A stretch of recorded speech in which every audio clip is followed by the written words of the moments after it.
Hey, what's going on, everybody? So, never done anything like this before, and just decided, what the heck, I want to give her a shot, eh? So, I have here one of the beavers I caught last fall. Really interesting, looked like, this one was 64 or 65 pounds. Look at the color on this beaver, you guys. This is just amazing. Look at the, it's like red and blonde and like whatever. I can tell you exactly what beaver this came from, or what lodge this came from. This particular beaver, like I said, was over 60 pounds. I had a couple of them done last year, but that particular beaver is from, I trapped a massive bank lodge, and I think the very last beaver I caught was a 60 plus pound female in a bank den, and I walked up to it as the beaver went into the trap, came back, pulled it out. The beaver's super limp, and yeah, but this is that exact beaver. Okay, so essentially what I'm going to do is I'm going to make a beaver hoop out of it.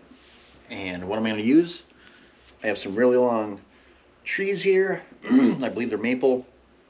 I'm going to whittle all the bark off of this and the other one here. I have two of them. And I'm going to use probably leather to wrap the ends, make it nice and uniform like a circle. And then I'm going to do the wrap all around with leather or sinew. And I'm going to have this beaver in the center.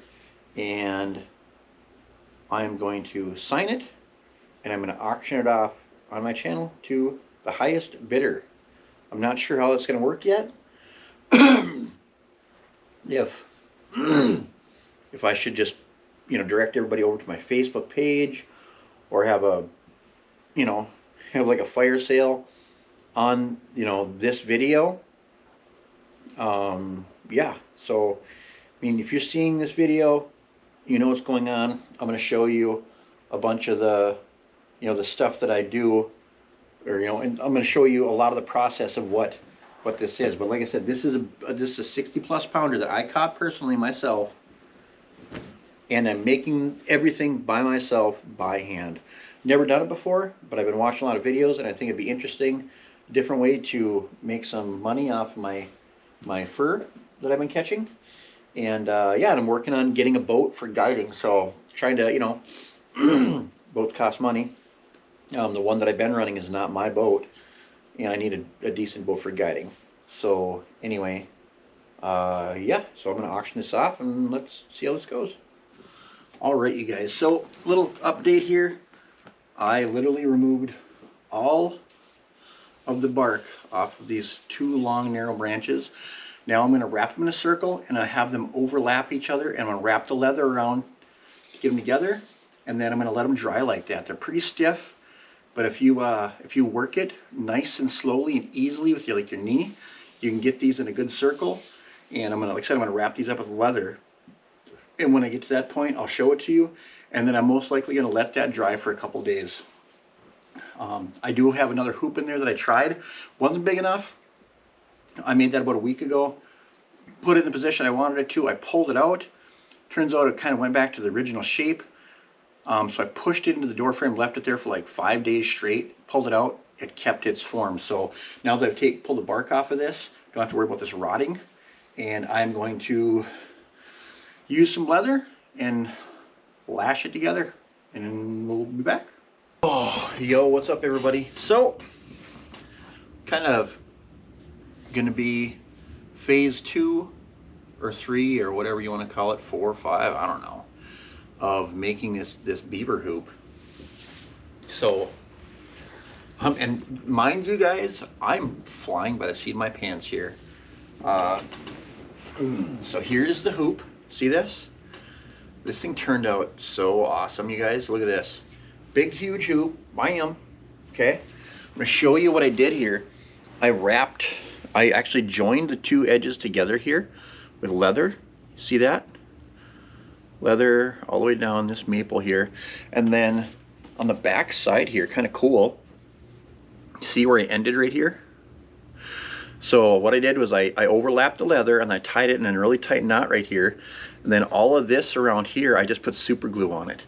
super glue, it's hardened, it's not going to come undone, it's, you know, it's never going to come off here. So this is wrapped really tight. Other side, pretty much did the exact same thing, wrapped it really tight all the way around. And then right there, I also super glued that. So, got this nice big hoop. Normally they aren't this big, but like I said, this was a 60+ pound beaver that I caught, and it is gonna go right in the center of this hoop. And it fits really, honestly fits really, really good, you guys. There'll be, I don't know, there's gonna be room around the edge of the hoop. I'm guessing 6-8 inches, I don't know, something like that. But here it is, it's gonna fit right in the center of this hoop. Right about like that. And what I'm going to do is I'm going to take some wire and I'm going to lay this hoop down on the floor, and then I'm going to run wire all the way around this beaver just to get it in the position where I want it to. You know, I don't want it to be too close to here, too close to down there. You know, I want it to be nice and tight all the way around. And in order to accomplish that, I have a leather punch here. So I'm probably going to do like every inch or so, maybe 2 inches around the hide. I'm going to punch those out, and then we're just going to use sinew to attach it to the thing here. I bought this from, there's a place online, it's called leatherguy.com. It's a guy in Minnesota that sells all kinds of leather, all kinds of stuff. Yeah, so I bought this nice big long roll of sinew from him, and I am going to run this all the way around the beaver, and that is going to be my beaver hoop. Maybe I'll show you guys like halfway through it, or maybe I'll skip right to the end and show you guys what it is exactly. But this is, I'm totally flying by the seat of my pants. All I did was look at some Google images to get an idea for this hoop, and I went out and I made it. Now, like I said, this is maple here. Traditionally, I believe they use tamarack trees, or, you know, you could use some other coniferous tree. This isn't, obviously this is a deciduous tree, but I read that they used to coniferous trees because, like tamarack and stuff, those trees with the sap in them tend to be able to bend like this a lot easier without them cracking or breaking. This particular one here at the tip, it didn't break or anything. There was two little spots here where it splintered and lifted up 1/4 of an inch. I just put some glue on that. I mean, you can see that there's nothing wrong with it. I just put a little glue on that to push those back down so they're not going to stick in your hand or anything. But there's still, I mean, you could get a sliver around this from somewhere. But this is a solid hoop, you guys. And yeah, this is the next step of this project. And like I said, as soon as I'm done with this, I'm going to try to finish it today. I am going to put it online, and I'm going to sell it to probably the highest bidder. You guys, like I said, it's a custom built hoop from me myself. I've never made one before, so it'll be my first one. I'll probably make more, but the cool part is I'm making this by hand all by myself, okay? And I will sign it and sell it to, you know, the highest bidder and ship it out. Yeah, and the shipper will pay for the cost of shipping as well. But like I said, the cool part is this is a very unique colored beaver that I caught last winter, and I can tell you guys exactly what beaver it is. In fact, if I have the footage on my laptop still, I'll include some video footage of it, but I will also probably put a little slideshow of the pictures in here of this beaver. But yeah, cool piece of work. I don't know what what I'll get for it. Hopefully it'll be a decent amount, you know, because like I said, #1 by me. And in fact, I'll even sign the 330 Maniac Beaver Hoop #1. So whoever gets it is going to be the original owner of the very first hoop I made. So anyway, I'm going to get down to getting this thing in place, and we'll see you shortly. All right, you guys. So you can see the stitching I've done all the way around the hoop here. So what I'm doing is I'll give you a little rundown of it. So I have that sinew here. I'm wrapping it around. See this? And I have like 15 feet of it just laying out here. A needle would be much easier, but I don't have a needle, so I got all ghetto fabulous. And see that? I took a coat hanger, clipped it in half, or clipped a chunk off, and I super glued the sinew to it. And I took a leather punch, and I went about 1.5 inches in between, all the way around the beaver here. See, I'm going to put the needle through the hole here. There we go. Literally, so it's, I mean, this has been, I've been at this for probably 1.5 hours, 2 hours now. And it's okay, you know. So then I'm going to pull the slack out. I'm not going to wrench it tight. I'm just going to tighten it up kind of nice. So I have noticed with this beaver, I don't know how most beaver look, but you know, the beaver's looking nice and uniform. There's a little bit of a sag in the center here. There's nothing I can do about that. I don't know if that's, you know, normally how the beaver, you know, the tanning process works or whatever. But there's a sag in there that I'm not going to be able to get rid of. So that's fine. I mean, whatever. It's not critical to me. It's just something that I don't know about. So you can see I double wrapped it again. And then to get the beaver uniform on the pattern like this, you can see I did another one here. Oh, I'm going to try to, I don't know exactly how this is going to work out for you guys, but what I did was, you see these, oh, here we go, here's one.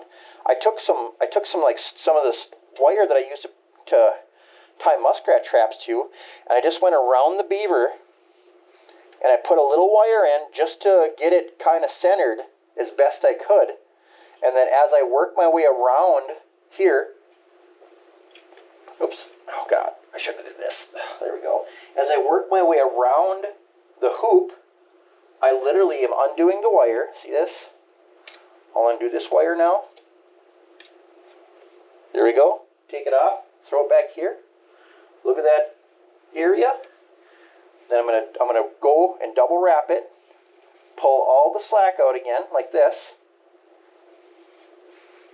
Like I said, it's a process. I could use shorter chunks, I suppose, and just keep tying it off. But this is still working really well. And like I said, I mean, this is my first time trying to do anything like this, so I should just keep this bad boy myself. But I'm gonna, like I said, I'll auction it off on my channel or something, you know, and see if one of you guys are interested in buying it. Pretty fun little thing, and that'll, you know, you guys, a lot of you don't realize it, or a lot of people you do realize it. There's not $1 million in making these YouTube videos. If I can get my gas money back or something, you know, that's cool for me. Helps me make more videos, fishing videos, all that good stuff. And I'm excited to do that. You know, I love fishing videos. I love making trapping videos for you guys too. But I gotta do everything to keep this going. I didn't, you know, as you guys know, I didn't upload for months because I was afraid YouTube was gonna take away my channel. But you know what? With no risk, because without risk, there's no reward, here, guys. So there we are. We're at the next wire. Gonna take that guy out just like that. Gonna wrap it again.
there we go. Finished product. Got my beaver hoop done. What do you guys think of that? God, that look good. Oh, wow. All right, so here we go, you guys. Got this custom 330 Maniac made hooped beaver. This beaver was like 62 or 64 pounds. I can tell you exactly what beaver this is and where it came from. And I will sign the back 330 Maniac to whoever you guys want. And I'm going to try to sell this online. I believe I'll probably do, like I said, I'll probably do some sort of auction or something on YouTube. Anyway, yeah, so look for something to happen here within the next week, I'm going to say, or a few days. So anyway, yeah, hope you guys enjoyed watching my project. Bye.